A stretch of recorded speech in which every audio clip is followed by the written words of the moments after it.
Fish, man, welcome. Welcome to the show. I'm honored to have you here.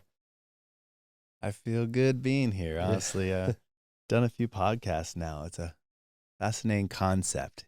Sit down, let's have a intimate discussion. You Yeah. kind of unfurl the things of your life, and yeah, there's a lot of beauty in that. Yes. It gives an opportunity to have a long form discussion rather Yeah, than like short form, where I think we live in this instant gratification society where everything is like now, now, now, now, now. All these these bites. I even caught myself, when I parked, I was like kind of like sucked into that now, and like that almost like the Instagram, TikTok, reel, mm. and you're like, what? Like this, like life is so fast sometimes, and podcasting, yeah, provides that space. Yeah. That's a fascinating kind of look. I think that we are an urgency culture, Yeah. and the body in nature. If I was just to look into nature, it will look the same in 1,000 years. Changes very slowly. We are nature. And so podcasting, maybe the long form, really another way of looking at it is an opportunity to really go slower and really digest and hear and comprehend and embody what you're listening to. That is that's incredible insight. Yeah. Yeah. I think that's what we need. Well, yeah, I think that's why podcasting has become what it's become. Yes. It gives space for the individual, whoever is consuming, the listener right now, to like, you could be multitasking even still, like, and Sure. still like understanding the audio and imbibing. Yeah. And the word embodying, what does the word embody mean for you? Yeah. Well, I mean, it's in the word, Yeah. right? Yeah. And to embody something, it's the things that you decide in your life that are worth holding on to. Mm, All the rest of the things, they move through you very effortlessly. yes. So the things that you really embody are the things that you say, I'm willing to hold on to this. Mm, I'm ready to, I'm willing to carry this. yes. Carry it into every conversation, every interaction, every time I get an opportunity to meet someone. Yeah. Can they feel what you embody? Yeah. Mm, These are the meta skills of our life. In work, we talk about these applied skills of, oh, okay, well, maybe we do financing. Maybe we're doing some calculations over here. Maybe we're doing some marketing. These are the applied skills. These are the learned skills that we have for workplace. But there are these meta skills, things that, my company does, and believe your company does as well. It's to start to introduce meta skills that can be embodied, presence, attuning to someone else, mm, holding that space so that they can then take up space, listening, mirroring, acknowledging. These are things that you embody and you don't even know you're doing them. They are just who you are as you move through the world. you, I want to, we're going to come back to your company and my interaction with you and your company. And I just love you. I just love you to death. You're like my master Jedi. I had to learn from someone, and I chose you, and it was beautiful. But I want to talk about embodiment and sort of the guiding posts. One of the things, and this is a bit of a story, a preamble. When I was first starting out with, and your company, Somatic release breathwork, is where I learned how to facilitate the form of breathwork that I facilitate, and to see the changes in people has been incredible. It's like literally people saying like, "You changed my life," and it's like, yeah, man, I'm just a pass through, right? And one of the moments that I experienced you, and this is such a special moment. I remember this. Um, I had an event, a somatic release breathwork event, and there was about 30 people there. It was sold out, and I was like really geared up and like ready to go. And my wife was sick. We have 3 kids, and we at the time had a really young baby. I think he was like 6 months old, maybe a little bit longer, maybe a little bit older than that. But one of the things that you did was you came over and you babysat while my wife was sick. And mind you, this is like during a pandemic. I mean, it was I don't think she had COVID at the time, but she like it was still, she was sick and she was like not feeling well. And you still go, like, I'm gonna come out, I'm gonna help you out, And I was like, because I think I even called you. I was like, man, can you run this event for me? I'm like, like I don't know what to do. And I found that so incredibly special because what you were what you were displaying in that moment was your principles as a human, your values. And one of the questions I had, coming into today's experience with you and I was, when you think about embodiment, right? Like you mentioned, like it's what we choose to hold on to. What are those values, those principles, those guiding principles that guide you to know what you choose to embody? And where did that come from? Well, thank you for the story. First and foremost, my babysitting applied skills. It was amazing. Meta skills. Meta skill. Honestly, I think that there are skills out there that are always there. And you get to pick and choose what you want. Mm. And maybe sometimes you don't even get to pick and choose. Maybe it chooses you as it prepares you for your next chapter in life. But there are so many of these, if I wanted to call it meta skills. And maybe you don't choose them because I don't know the answer to your question.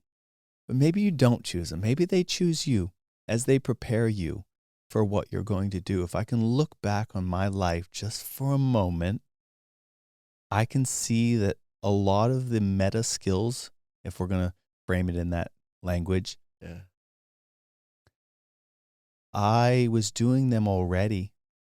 So I caddied on the PGA Tour. Okay. And I stayed next to my player, and I would read him. I would attune to him. He wouldn't communicate a lot. He would just expect me to know what he was feeling, thinking, and doing. Yeah. And I would have to just really just focus on my ability to listen to what was going on with him. Yeah. In a pressure situation, in like a really difficult, high stress environment where there's lots of eyeballs on him, and I have to like try to make the peace and bring us back to the present moment. Yeah. Because again, distracted very easily. These skills that I learned, essentially holding space for this other human being so they could perform at their highest level, were skills that I didn't even recognize they existed, had no label for them. I was just doing them. Mm. And later I realized, wow, I can see how those were such a training ground for my skills for me to then move into somatic. Yes. And I believe, I don't know if I chose those or they chose me, but I think regardless of which way the interaction goes, they're always preparing you for the next chapter. Yeah. I always, it's really funny. And I knew you worked with PG. I didn't know you were a caddy. Yeah. I always thought you were in body work, but I was. Okay. Caddy for 5 years, also doing like some physical therapy stuff with him. Okay. But then also eventually it was just too much to burn the candle at both ends. I was nearing the end of my 20s. And so I was like, I got to pick something.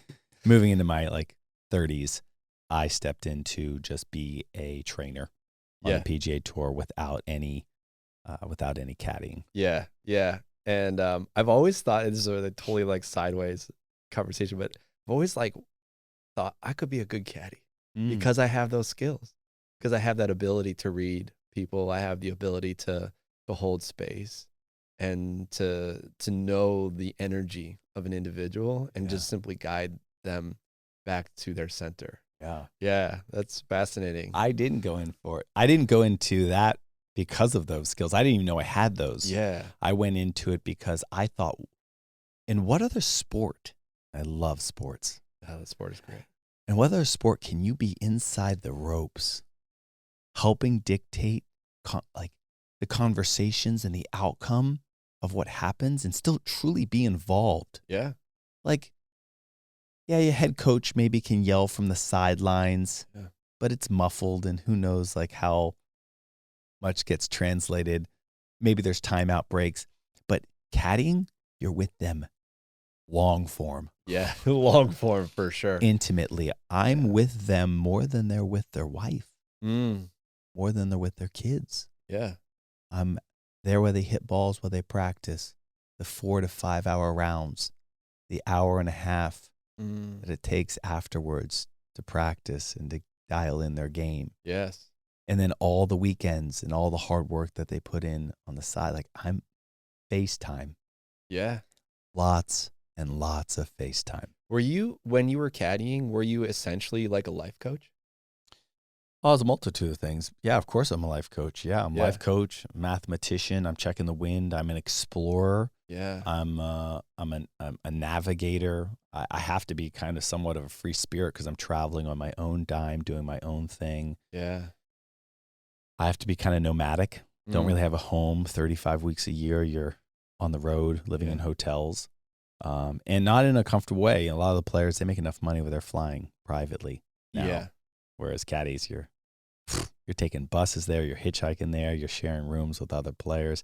Not so much anymore as the level, the finances have definitely increased for the caddies. But for me, I was there when it was just on the up and up. Right. Yeah. So yeah, you have to be a lot of things. Life coach is just one of the many skill sets or positions you have to be when you're with that person. Yeah. For their life. Yeah. For their whole day. Yeah. Thinking about those years, Yeah. you know, part of the story of every human experience is just that, right? It's like our story. It's like you know, you had caddy. I was in the military. I was a ski bum for a while, you know, then became a chiropractor. You know, thinking about the highs and the lows of being in the world of the PGA, because that's a high level thing, right? What were, you know, if you had to think about like the highest high and the lowest low, what were those for you, and what did they teach you? Yeah. It's probably, if I am really feeling into it, it's probably the exact same moment. Okay.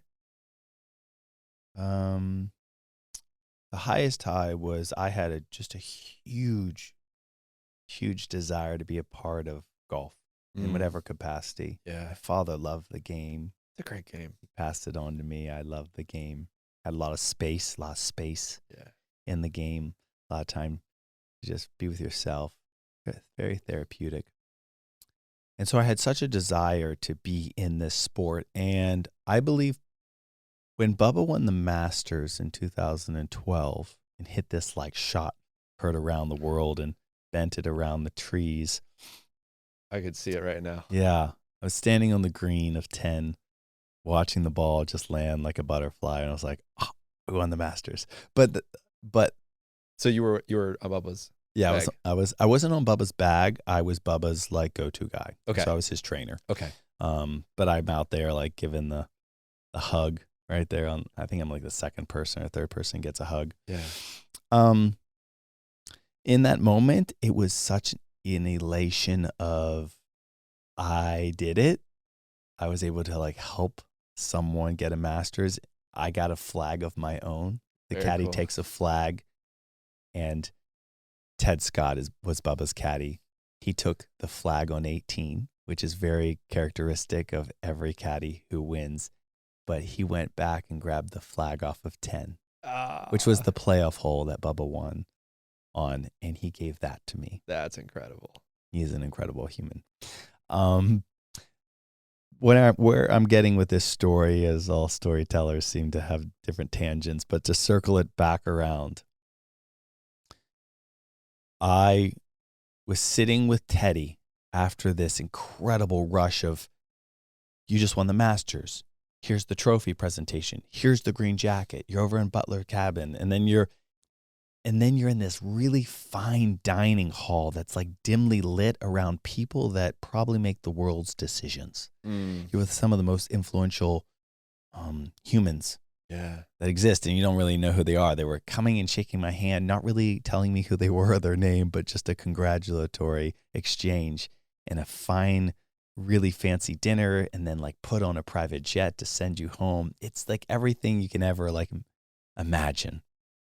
And yet I'm sitting with Teddy, and you can't sleep because there's just so much excitement, and we are on the high. And so it's the high of my career. Yeah. But just like a wave, it recedes out, and I feel just such a loneliness of it's over. It was it was over even like before it began. Mm. And then it was yesterday's news. Yeah. And I could even feel in the moment that the world had kind of already forgotten. Yeah.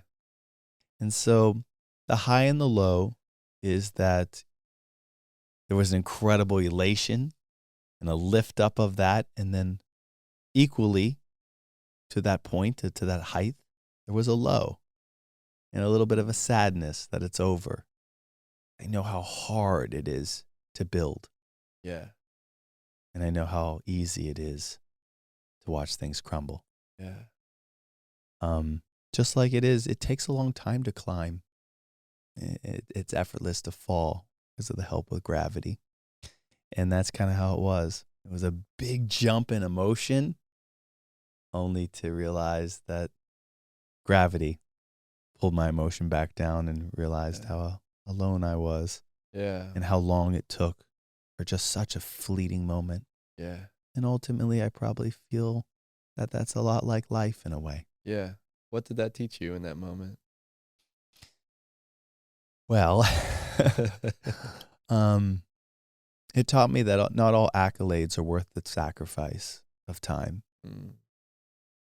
But I can't know that without actually doing it. Yeah. It's not something you can hear on a podcast and like know that that's the point. It's a lived experience. Yeah. It has to be lived. And the lesson that I had was my own lesson and invaluable for me, as it allows me to have a lot of discernment in where I put my time, energy, and what I choose to build moving forward. Yeah. As I like to say, what you build builds you. Yeah. Maybe what you're building happens to build you back. Like there's a synchronicity, there's a synergistic relationship there. Yes. And so having discernment about what you're putting out into the world and what you're creating, what you're saying yes to, it's a lesson that will become a meta skill. Yeah. That will protect your most valuable resource, which is your time. And the self. One of the things I teach, we have a 3-day experience, and the reason I call it an experience is because words don't teach, right? You can like listen to this podcast over and over and over again, right? You could read a book and do the best to integrate it, and but it's ultimately the experience that will teach you. It's that moment of you achieved like the pinnacle of, in the sporting world, like a Masters is like, wow, to be on that team, to be like a part of that experience is like, it's like that and like the Super Bowl, like if I think about, like the maybe the World Series is up there, but in the sporting world, that's huge. And to have that lived experience, that embodiment, that moment, right? I can imagine it's very transformative. Yeah. Was that the moment, that you then decided, right? Like, okay, what's next? Or did you stick with golf in the game of golf for a while before you moved into what you're now moving or working on? I had a very unique experience. Please tell me. I had planned a trip. I'm a huge traveler, at least I used to be in a past life. I just love to see the world. I've been to 94 countries. I think you can look inward to learn about life, or you can actually look outward to learn about life. And I looked outwardly, traveled a tremendous amount, and I had a trip planned to Peru to see Machu Picchu, one of my bucket list items, prior to even knowing that that Bubba would win the Masters. Okay. So pre-Masters victory, I just planned this trip, and it was the next day. Okay, like right after the Masters. Right after, because I figured, Bubba's going to make the cut, hopefully, and come in like 15th, and I go about my life. And it was a week off that it usually takes after majors because they take a toll on you. And I was like, well, I'm going to utilize this week to see Machu Picchu. So I stayed true to my agenda and my plans. So even though Bubba was on high and doing talk shows and all the things that come with winning a Masters championship, I found myself in the Amazon.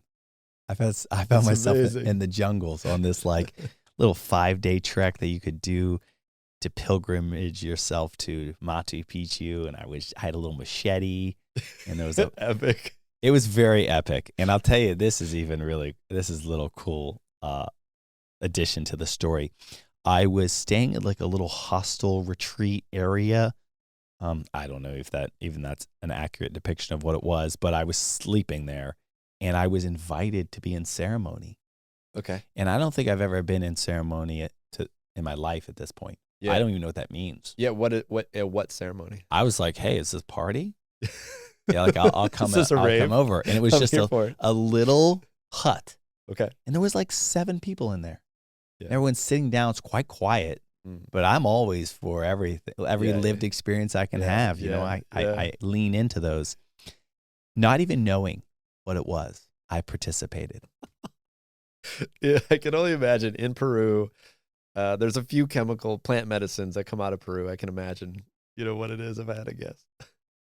You want to take a guess? I'm going to guess it was ayahuasca. You're right. It was. You guessed right.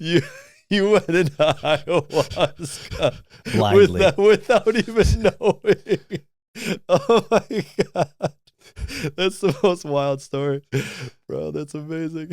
And that's probably very apropos for my life. Yeah. Going into things blindly and allowing life to be the true teacher. Yeah. To have a clean slate on all things. Yeah.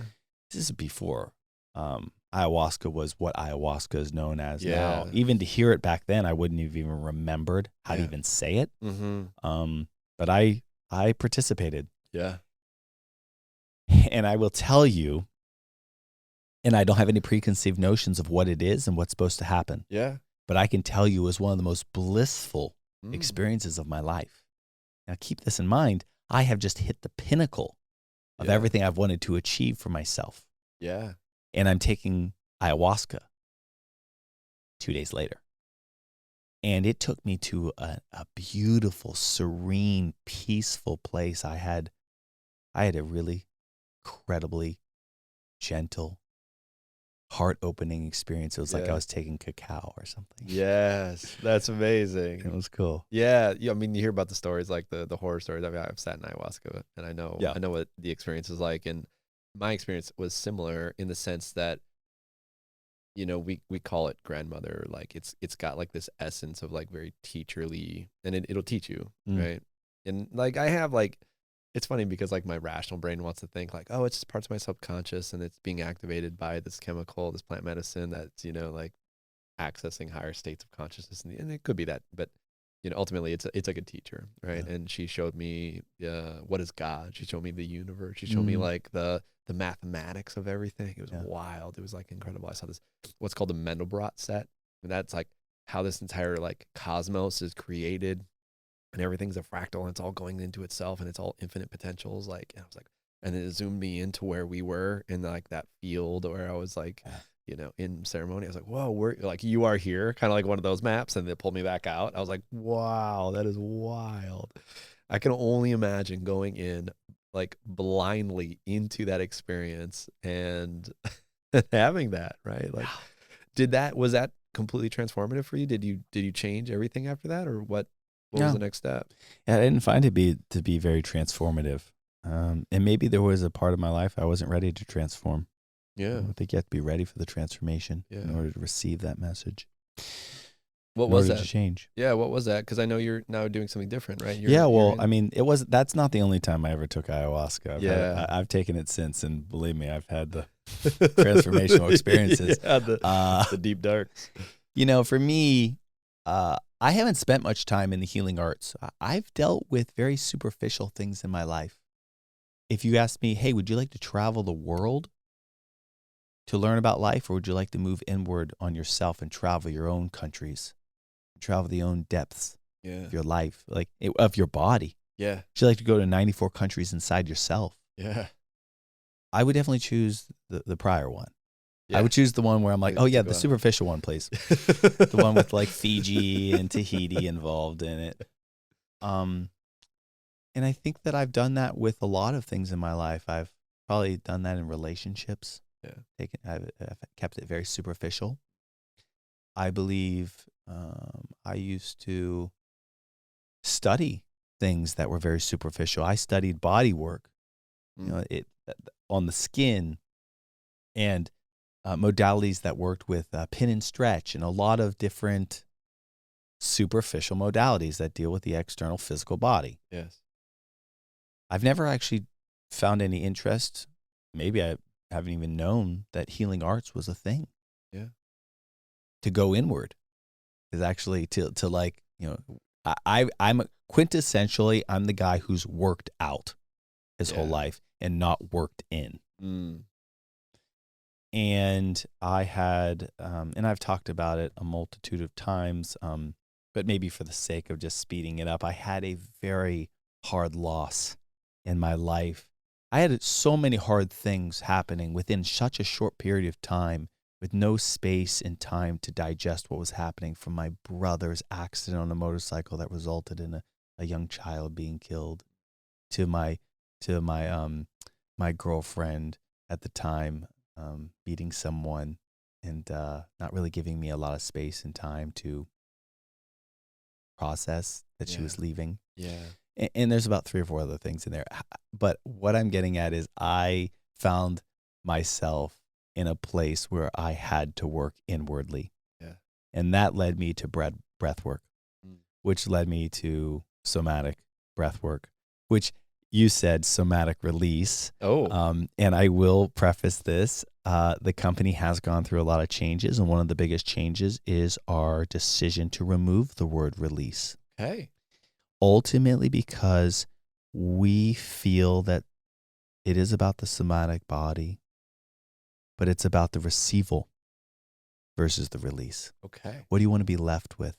Yeah. So many people were showing up going, I want to just release. I want to just let it go. I just want to not be in it anymore. And there's just such an aspect of like, you have to be in it. Yeah. In order for you to like really feel something, you have to let it in. Yes. Not let it out. And so this release and people constantly coming to us for release was a blatant disregard for what they really needed to do. Yeah. Which was be with it. To go within. Yeah, to go within. Yeah. And then you can move it through. Yeah. It's avoidance. Yeah. And we didn't like that. It is what you want to receive more so than what you want to release. And so we removed the word release. It's now somatic breath work. Okay. And a little extra thing, we added a Q at the end instead of C. And the word soma, the T is a plus. Okay. And IQ at the end is intelligence. Yes. And because really what somatic breathwork focuses on more than anything else is the innate body intelligence, what's already there, the life force that has always existed. And so nothing that new under the sun, nothing we created, just something we are just reminding people of. Yeah.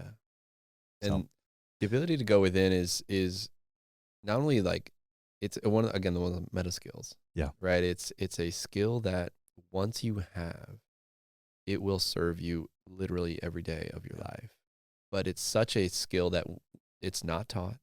It's kind of innate, but in the same sense, I can raise my hand and say for years I would bypass. Like, okay, I'm gonna go do some inner, quote unquote, inner work. I'm gonna go to that Vipassana retreat. I went to a meditation retreat at a place called Mount Madonna in California, which is a beautiful venue. It's, like 20 acres up in the hills of California. And I was like out there, and I'm still young, but I was like, searching. And then I was doing yoga and doing all these things. But like all of these things, whether it was meditation, it still allowed me to kind of just go like just around. Yeah. Right. Like the deepest part of my hurt. And the first time in this modality, and this is the style of breath work, and thank you for reminding me that we're updating my knowledge on somatic breathwork. The first time I experienced this style of breathwork, because I had done many other styles of breathwork before that. I had done, of course, the Wim Hof breathing and the breath of fire, and I did a transcendental meditation breathwork, and that was beautiful, and it was incredible. But I remember getting in my personal certification course when I was learning from you and from Steven. We'll talk about Steven in a sec, but this is more about you, let's be honest. Good. It's enough airtime. He does, yeah. Is when I was in that experience, it was unlike anything I had ever experienced before. And mind you, I had already worked in a lot of plant medicines and I've, worked in psilocybin. I spoke on, about that many times. I had worked in many entheogens. This style of breath work was as profound as any plant medicine, as any psychedelic, as any ceremony that I could ever experience. And what came through me, and I've never been able to like truly go into the depths of my rage and like just surrender into that space and then just let it out. And when I did, I remember thinking that was awesome, right? Like that was amazing. And the revelations that came through, and there was much more specific stuff for me personally in that moment. But I remember the feeling, because I went in with my intention was, and one of the things that we do is guide individuals to like, what is the one thing that you want to call in, right? For me in that one moment, it was oneness. And I remember the oneness, the real word that actually came through was wholeness, as if like a circle of energy of pure divine love or light, whatever you want to call it, was on my heart center right after. It was embodied. It was like into me, like it was already there, integrated into my cells. And that experience was so life-changing just at one time, right? And then we did it again later, like in the ceremony, or not the ceremony, but the certification process. But speak to, like, I guess, what makes somatic breath work different than other forms? Is it the way it's presented? Is it just the environment? Is it the holding space? What do you think that is? I think there's a few things. Yeah. First, I will say that most of the breathworks I've seen don't allow for any integration. Okay. Meaning, don't allow for any space. Yeah. What is our life if we haven't had any perception on what we've just digested or what we've just intaken? Yeah. Like there's always just things being thrown at us. Yeah. So obese mentally and emotionally. What is fasting but allowing for space within the digestive tract? Yeah. So what does it look like to fast with our mind? We go to these retreats and things like that, but what if it's baked into the modality? Yeah. As a personal trainer, I mean, I will put somebody on an MFR kind of protocol, which is myofascial release. Yeah. Release, and we'll roll out the tissue. But that's not where it ends. Then we'll activate the tissue. We'll repattern the neural pathways.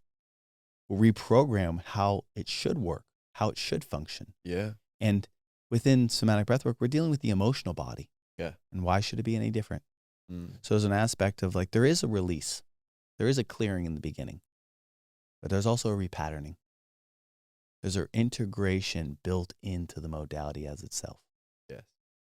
And then maybe on a less like logistical explanation, where else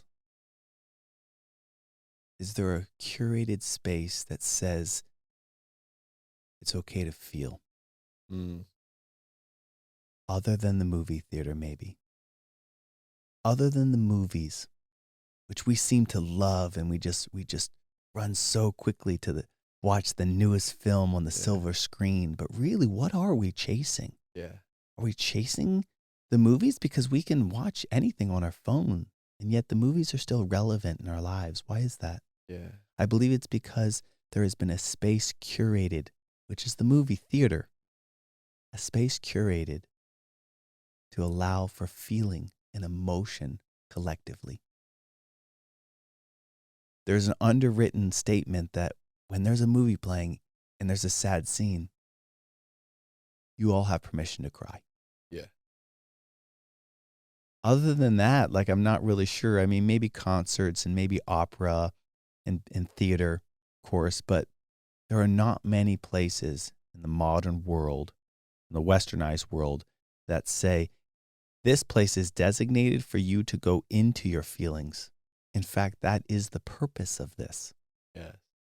Really what somatic breathwork is it is a modality that actually seeks to move towards depth.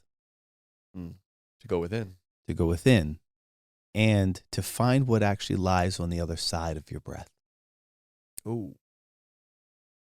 I like that. There's something beyond breath. Breath is a driving force, but below that, at a deeper level, there's an emotional body Yeah. that wants to feel what gives us our aliveness. Yeah.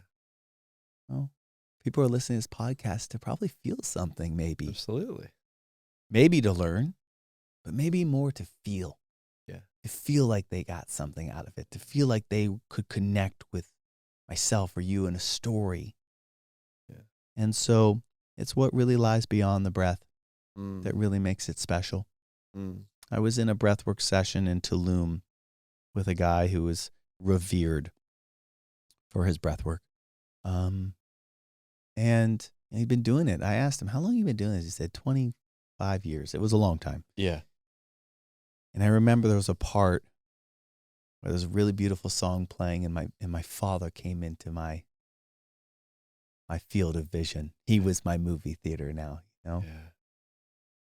Because people are watching the movie of their life. And my father was very present in my view. And I started to get a little emotional because I've lost my father about a year ago. And I started to get a little emotional over it.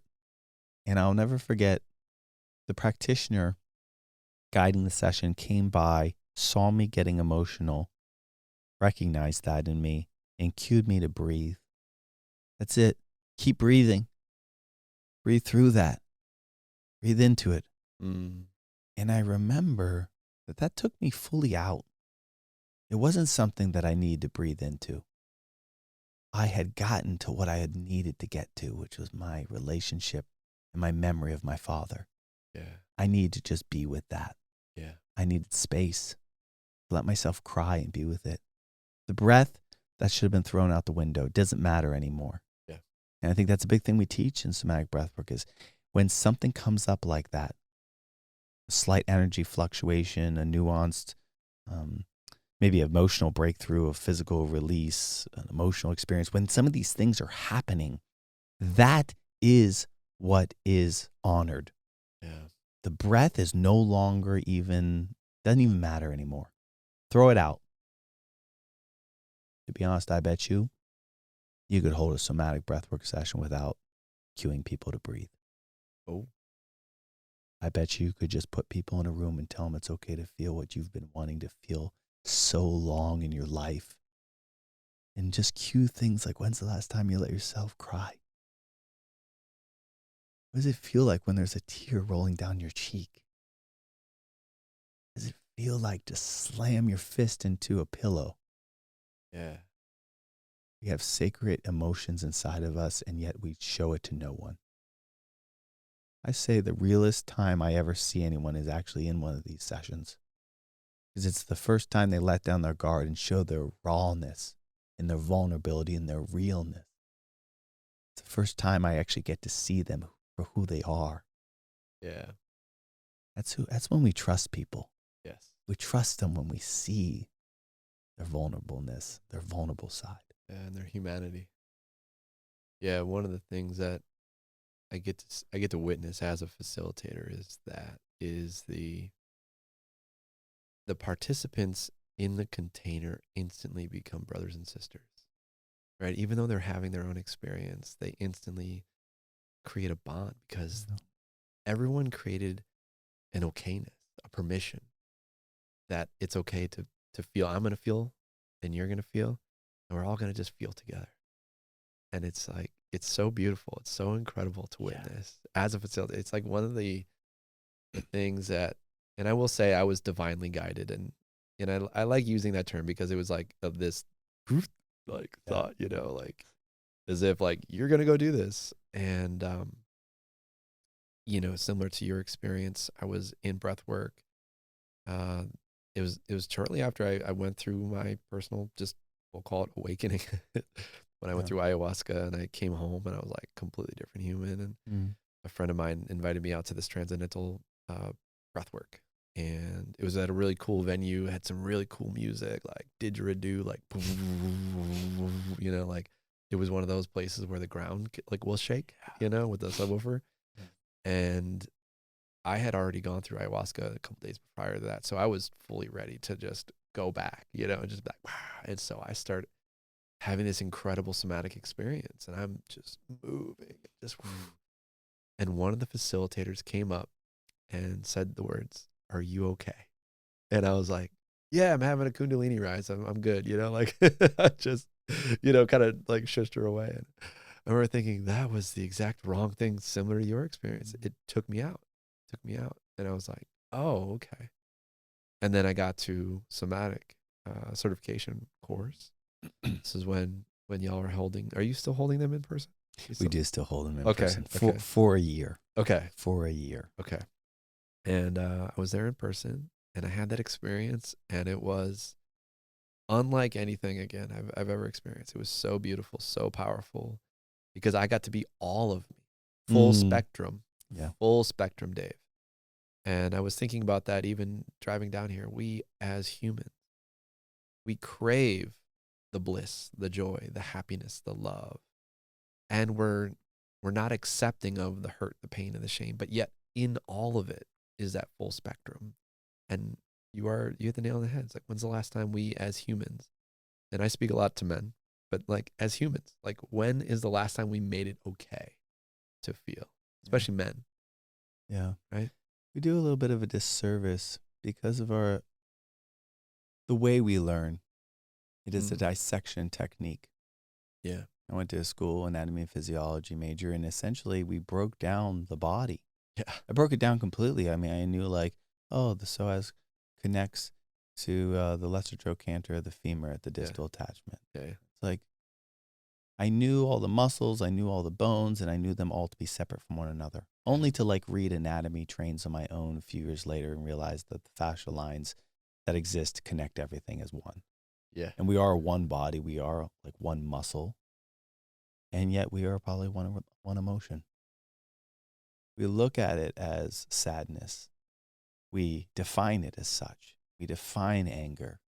We define all these things as separate, but yet they are not separate. Oh, They are all the same. that's powerful. It's like the spectrum of light going through a prism, right? Yeah. You just see pure white light, and it hits a prism, and all of a sudden it creates the full spectrum. Yeah. We're the prism. Yeah. We take something that is one. Yes. We actually micronize it so that we can better understand it and we can learn it. Yeah. And humans learn that way, and we have for years.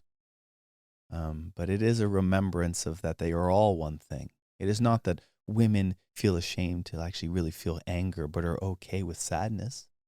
And men have the ability to actually be in their rage, but won't allow themselves to feel tears. Yeah. These are the same emotion. Across the board, they're cutting themselves off, they think, from one thing. Yeah. But it's from all of it. I was in an experience last week.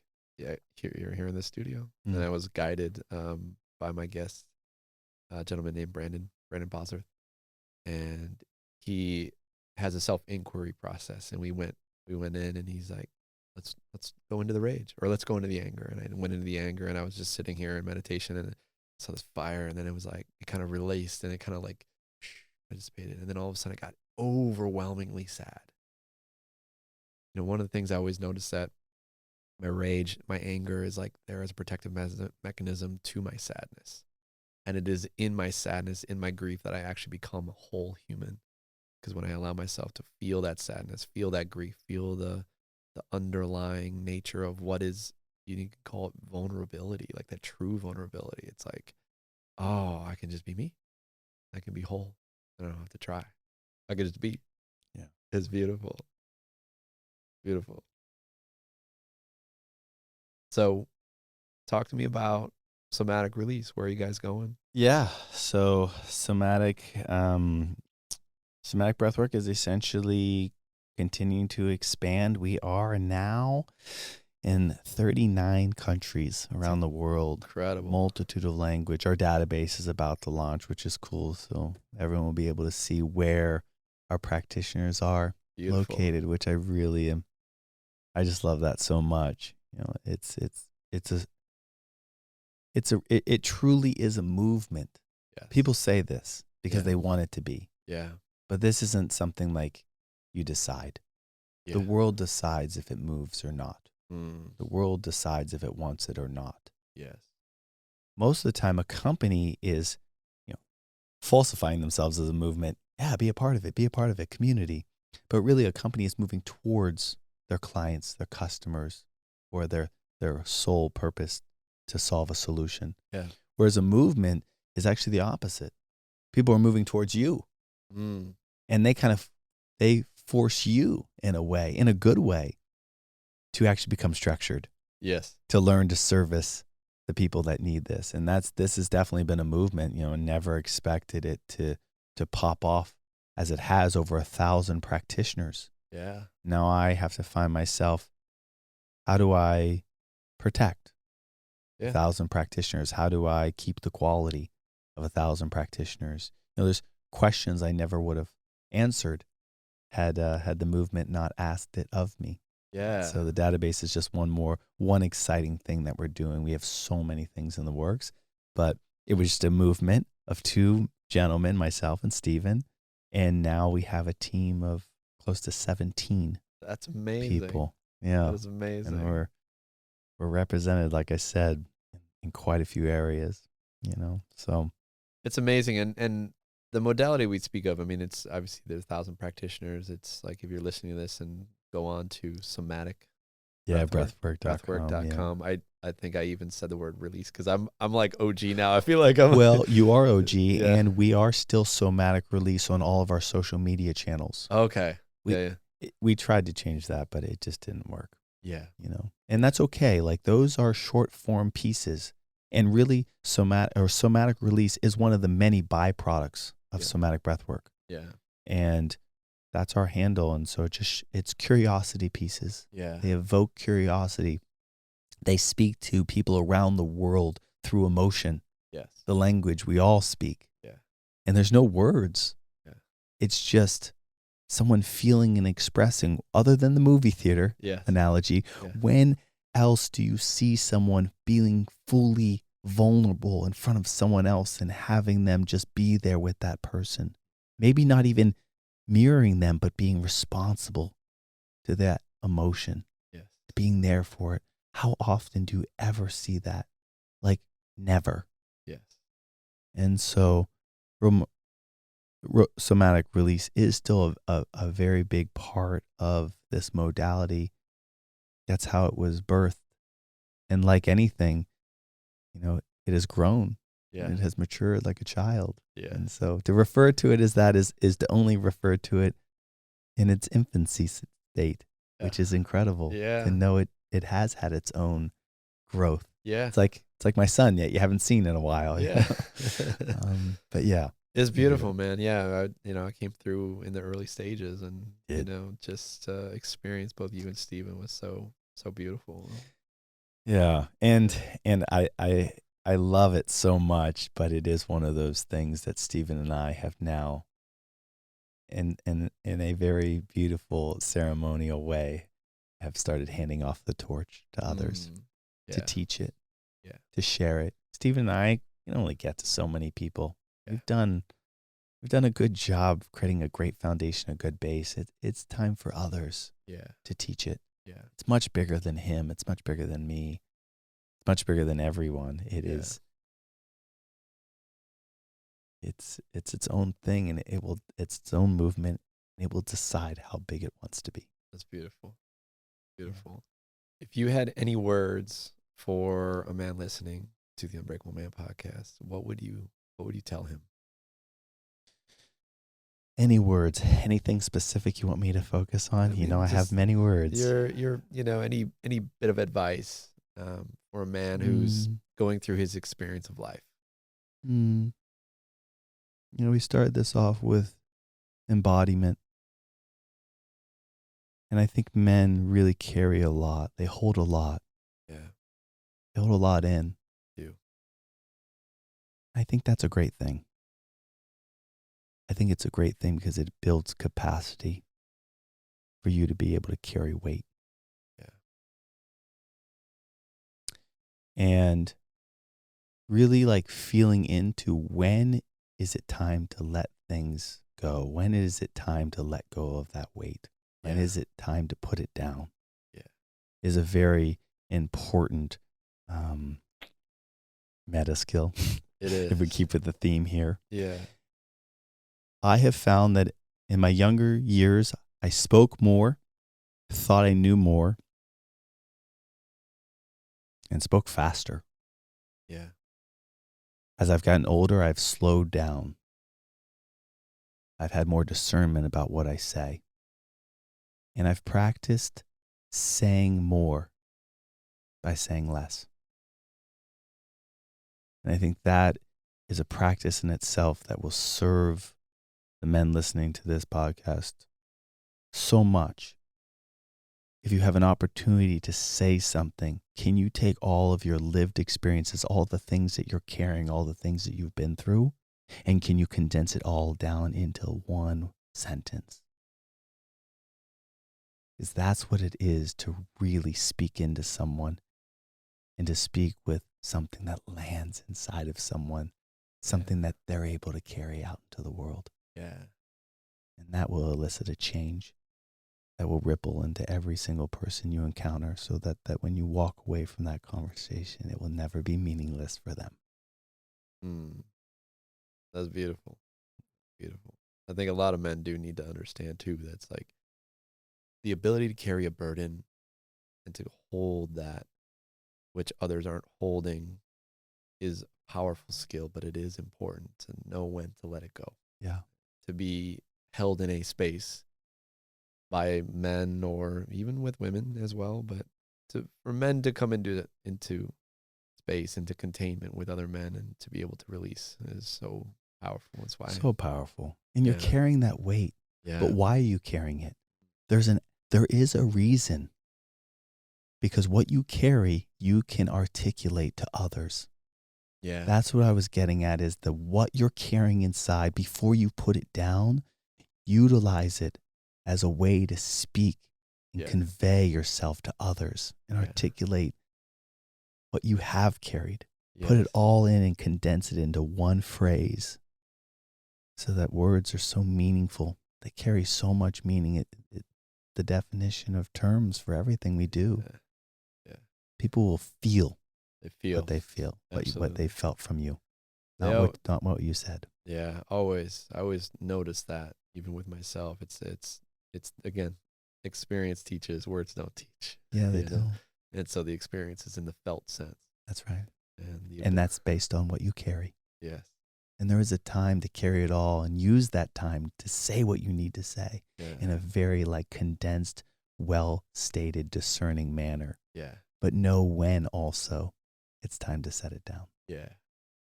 And what you're left with is what you embody.